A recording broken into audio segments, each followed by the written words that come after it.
Assalamualaikum, ketemu lagi dengan Vicol. Kali ini Vicol akan bahas alur cerita film Barbie. Kisah seorang pemuda yang bisu dan tuli. Dia mencintai gadis cantik, tapi apalah daya, dia hanya pria biasa yang mencintai putri cantik. Tapi endingnya dia malah nikah sama sahabatnya sendiri yang autis. Gimana tuh kisah lengkapnya? Yuk cus ke belakang. Terlihat seorang kakek yang menyiapkan kamera, memasang timer dan memotret dirinya sendiri. Lalu dia terjatuh. Dan ada seorang nenek tua yang menceritakan seseorang bernama Barbie. Kita flashback ya ke Kolkata tahun 1978. Seorang gadis mencari seseorang dengan polisi. Lalu keluarlah seorang cowok. Ya, dia Barbie. Karena kaget Barbie ada mereka berdua, lalu Barbie lari. Akhirnya terjadi aksi kejar-kejaran antara polisi dan juga Barbie.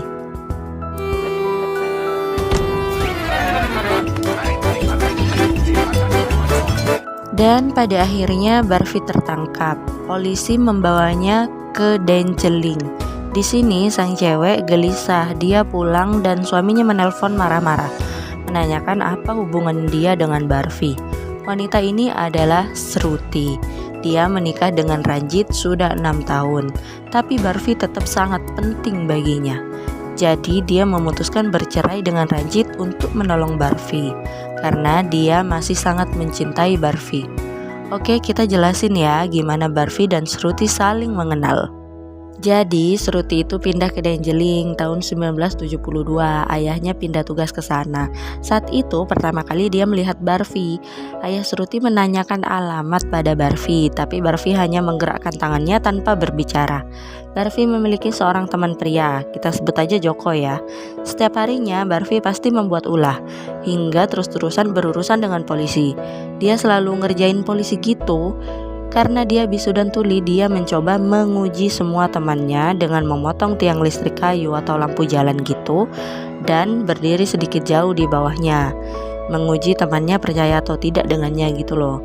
Dia lahir dengan keadaan baik, ibunya meninggal kesetrum, jadi dia hidup dengan ayahnya saja.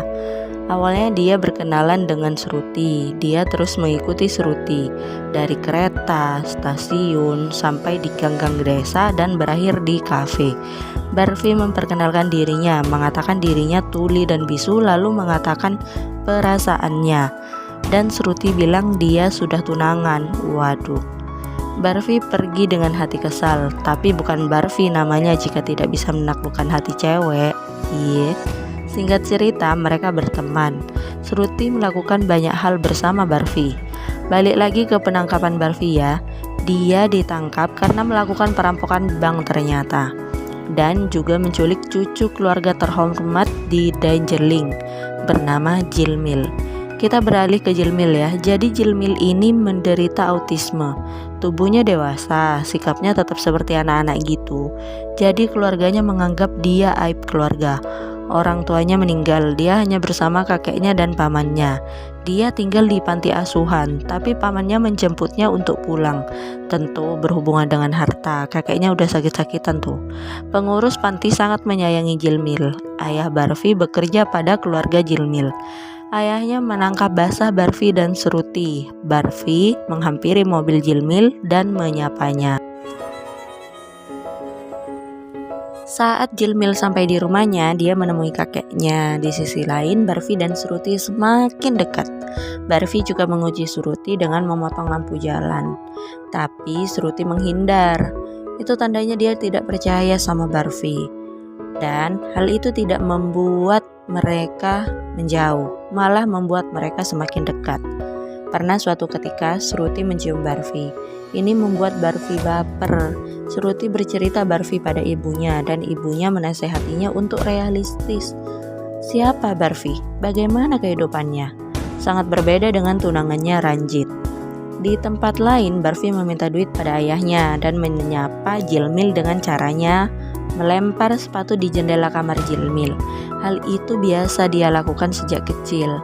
Barbie berdandan rapi dan pergi ke rumah Shruti. Dia bertemu ayah dan ibunya untuk melamar Sruti. Dia memberikan surat pada ibu Sruti yang isinya ungkapan perasaannya, kan dia tidak bisa berbicara tuh. Belum sempat dibaca, Barfi melihat Sruti dan tunangannya Ranjit. Lalu dia menarik kembali suratnya dan pergi dari sana dengan hati kecewa.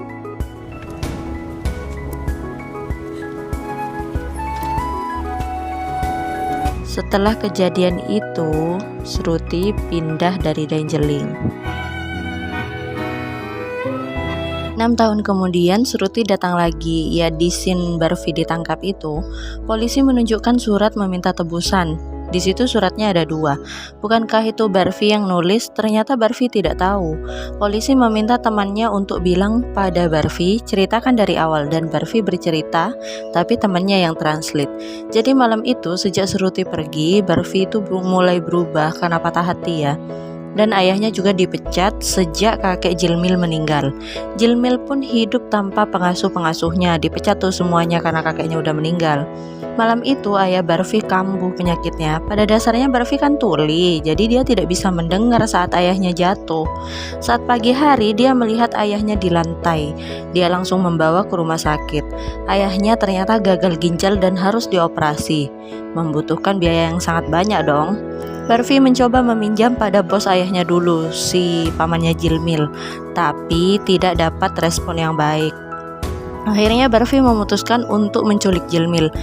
Ternyata Jilmil sudah tidak ada di rumah, jadi dia sudah ada yang menculik. Cuman Barfi kejebak aja di situasi itu.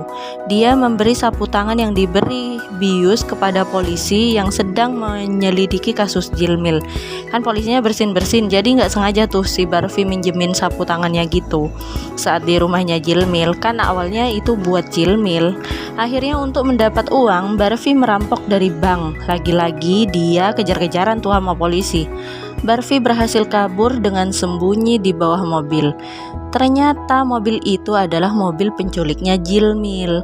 Saat mau melakukan pertukaran uang, sang penculik dengan ayah Jilmil kan keluar tuh dari mobil itu.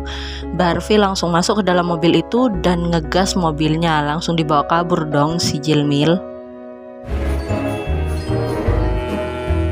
Dari situ Jilmil ikut bersama Barfi, tinggal bersama Barfi. Banyak hal yang dilakukan bersama, kan si Jilmil autis ya, jadi banyak cara yang Barfi lakuin, termasuk memposisikan dirinya di posisi Jilmil.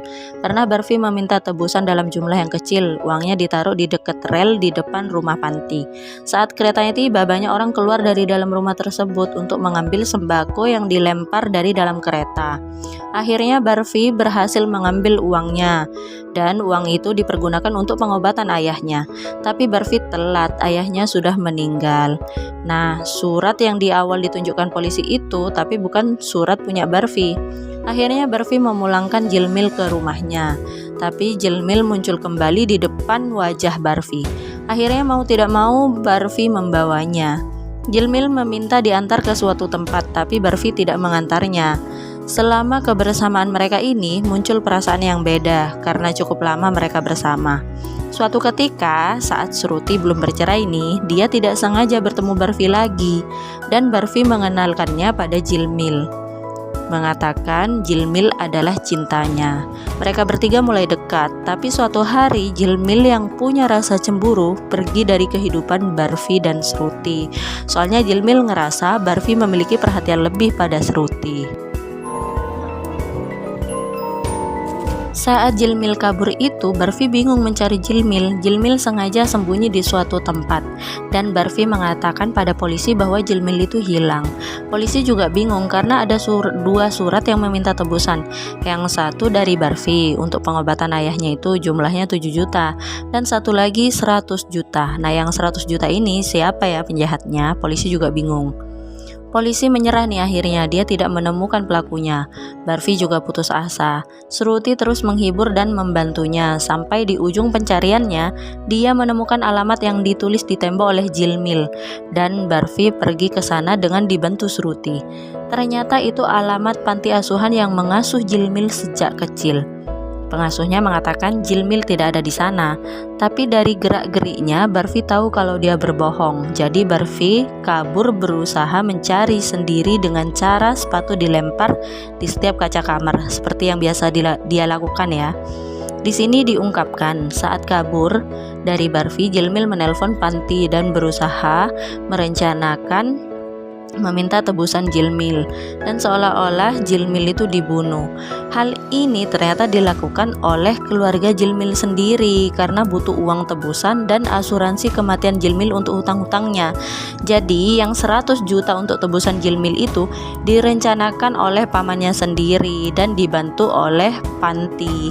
Jadi ayah Panti itu ingin Jilmil kembali ke Panti, tapi si pamannya Jilmil menginginkan uangnya. Jadi mereka bekerja sama nih jadinya.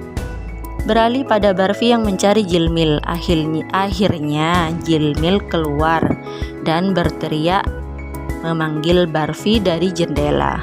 Sejak saat itu mereka hidup bersama hingga tua. Saat Barfi meninggal, Jilmil tidur di samping mayatnya. Dan ketika itu juga Jilmil tutup usia.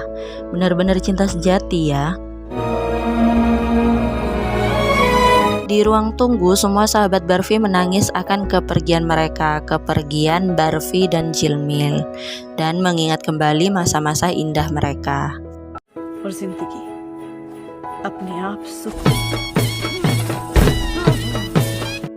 Dan film pun berakhir.